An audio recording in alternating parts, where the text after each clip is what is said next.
Alwal సర్కిల్లోని Ramnagar colony Shirdi Saibaba ఆలయంలో గురుపూజ మహోత్సవాలు కన్నుల పండుగగా జరిగాయి.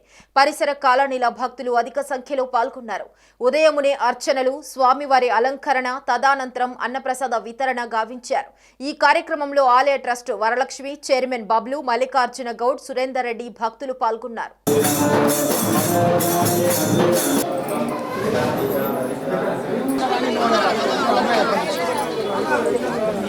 सद्गुरु साईनाथ महाराज की जय। ब्रह्मानंदं परमसुखदं केवलं ज्ञानमूर्तिं द्वन्द्वादिक्ष्मजयघं नित्यं सर्वदे साक्षिभूतं भवातीतं धृतं सद्गुरुं त्वं नमामि।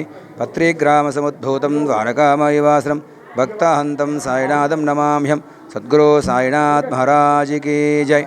భక్తులకు మనవి, ఈరోజు వ్యాస గురు పూర్ణిమ సందర్భంగా సాయిబాబా శర్మ సంఘ్ దేవస్థానంలో ఎంఆర్ కృష్ణ గారు స్థాపించిన దేవాలయము. ఈ దేవాలయము బబులు గారు, వరలక్ష్మి గారు భక్తులతోటి సహకారంతో అభివృద్ధి చెందుతుంది. కాబట్టి ప్రతి సంవత్సరం వలె ఈ సంవత్సరం కూడా వ్యాస గురు పూర్ణిమ సందర్భంగా భక్తులు అధిక సంఖ్యలో పాల్గొని ఉదయం నుండి బాబాకు అభిషేకము, అలంకరణ, సామూహికంగా సత్యనారాయణ స్వామి వ్రతములు జరిగినాయి.